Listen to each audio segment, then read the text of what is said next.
क्या आप जानते हैं कि महाभारत के सबसे धर्मप्रिय राजा युधिष्ठिर ने एक बार पूरी नारी जाति को श्राप दे दिया था।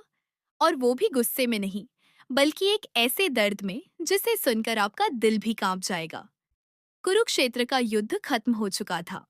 वो धरती जो कुछ समय पहले तक शंखों की गूंज, तलवारों की टकराहट और योद्धाओं की गर्जना से कांप रही थी, आज बिल्कुल शांत थी। हवा में धूल तैर रही थी और चारों तरफ बिखरे पड़े थे टूटे रथ, बिखरे अस्त्र शस्त्र और हजारों योद्धाओं के निर्जीव शरीर। ऐसा लग रहा था जैसे धरती खुद इस विनाश पर रो रही हो। पांडव जीत चुके थे, लेकिन इस जीत में कोई खुशी नहीं थी। भीम चुप थे, अर्जुन की आंखों में खालीपन था, और युधिष्ठिर, वो तो जैसे अंदर से पूरी तरह टूट चुके थे। उन्होंने धीरे से आसमान की तरफ देखा और कहा, अगर ये जीत है, तो हार कैसी होती होगी? दिन बीतते गए, लेकिन महल के अंदर एक अजीब सी बेचैनी फैलने लगी। कुंती के मन में एक ऐसा राज था जिसे वो सालों से अपने सीने में दबाए बैठी थी। हर रात उन्हें नींद नहीं आती थी। हर दिन उन्हें लगता था कि अब सच बताने का समय आ गया है, लेकिन डर उन्हें रोक देता था। आखिरकार एक दिन उन्होंने फैसला कर लिया। उन्होंने अपने सभी बेटों को बुलाया। महल का वो कक्ष जहां कभी हंसी गूंजती थी, आज भारी और शांत था। भीम, अर्जुन, नकुल, सहदेव सभी वहां मौजूद थे। सबसे आगे खड़े थे युधिष्ठिर, जो हमेशा की तरह शांत थे, लेकिन उनके अंदर भी कहीं न कहीं युद्ध का दर्द अभी बाकी था। कुंती की आवाज कांप रही थी, उनके हाथ जुड़े हुए थे, आंखों में आंसू भरे थे। उन्होंने धीरे धीरे कहा, आज मैं तुम्हें एक ऐसा सच बताने जा रही हूं जिसे मैंने जीवन भर छुपाया। कमरे में सन्नाटा छा गया। सबकी नजरें कुंती पर टिक गईं। कुछ पल के लिए उन्होंने आंखें बंद की, जैसे खुद को हिम्मत दे रही हों। और फिर उन्होंने वो शब्द कहे जिन्होंने सब कुछ बदल दिया। कर्ण, तुम्हारा बड़ा भाई था। जैसे ही ये शब्द हवा में गूंजे, समय जैसे थम गया। कर्ण, वो नाम जिसे सुनते ही पांडवों के मन में हमेशा क्रोध और प्रतिद्वंद्विता की भावना आती थी, आज वही नाम उनके दिलों को चीर रहा था। अर्जुन एक कदम पीछे हट गया। भीम की आंखें हैरानी से फैल गईं।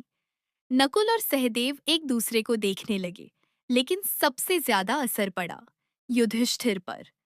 उनके हाथ कांपने लगे, उनकी सांसें तेज हो गईं।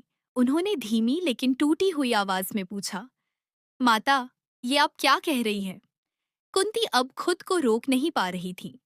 आंसू उनके गालों से बहते जा रहे थे। उन्होंने कहा, कर्ण, मेरा पहला पुत्र था, तुम सबसे पहले। और फिर उन्होंने अपनी पूरी कहानी सुनाई। कैसे युवावस्था में उन्होंने सूर्यदेव के वरदान से एक पुत्र को जन्म दिया। कैसे समाज के डर और अपमान के भय से उन्होंने उस नवजात को एक टोकरी में रखकर नदी में बहा दिया। कैसे वही बच्चा बड़ा होकर कर्ण बना, एक महान योद्धा, लेकिन हमेशा अपने ही भाइयों के खिलाफ खड़ा रहा। कमरे में गहरा सन्नाटा छा गया। सिर्फ कुंती की सिसकियां सुनाई दे रही थीं। युधिष्ठिर अब खुद को संभाल नहीं पा रहे थे। उन्होंने अपना सिर पकड़ लिया। उनकी आंखों के सामने एक एक करके सब कुछ घूमने लगा। कर्ण के साथ हुए युद्ध, उसकी बहादुरी, उसके अपमान, और अंत में उसकी मृत्यु। उन्होंने कांपती हुई आवाज में कहा, हमने अपने ही भाई को मार दिया। उनकी आंखों से आंसू बहने लगे। जिसे हम दुश्मन समझते रहे, वो तो हमारा खून था। अब उनके अंदर का दर्द धीरे धीरे गुस्से में बदलने लगा। उन्होंने कुंती की तरफ देखा। उनकी आंखों में सवाल भी था और शिकायत भी।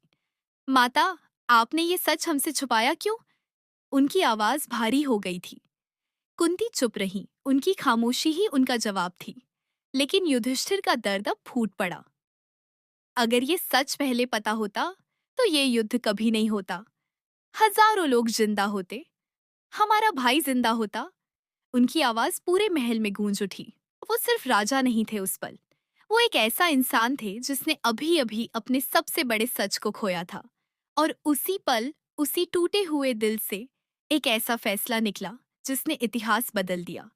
उन्होंने गुस्से और दर्द के बीच कहा, आज के बाद कोई भी स्त्री अपने मन की बात पूरी तरह छुपा नहीं पाएगी।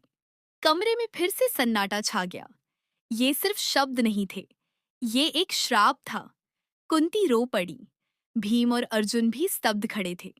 युधिष्ठिर ने सिर झुका लिया। उन्हें खुद भी समझ नहीं आ रहा था कि उन्होंने क्या कर दिया। रात हो चुकी थी। महल में सन्नाटा था। युधिष्ठिर अकेले बैठे थे। आसमान की तरफ देखते हुए उन्होंने धीरे से कहा, क्या मैंने सही किया, या मैं अपने दर्द में किसी और को सजा दे बैठा। हवा धीरे धीरे बह रही थी, जैसे उनके सवालों का जवाब ढूंढ रही हो, लेकिन जवाब कहीं नहीं था। तो अब सवाल आपसे है, क्या युधिष्ठिर का ये श्राप सही था, या ये सिर्फ एक टूटे हुए दिल की आवाज थी? और अगर ये सच पहले सामने आ जाता, तो क्या महाभारत का युद्ध टल सकता था? अपना जवाब जरूर बताना।